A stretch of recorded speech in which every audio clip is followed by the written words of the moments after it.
Bienvenue à la 6e leçon. Vous allez apprendre le pi et le ro. Exemple, το πιπέρι. Καλημέρα. Η μέρα. Το πεπόνι.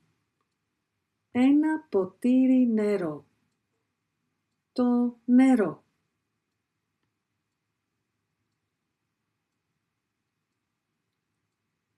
Η πόλη. Το καλαμάρι. Το μέρος. Καλησπέρα. Πόσο. Τι θα πάρετε. Πόσο θα πάρετε.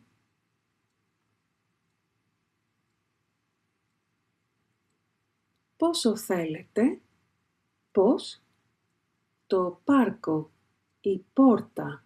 Ο κήπος. Πώς πας. Πώς πάτε. Πω. Ραντεβού στο 7ο μάθημα.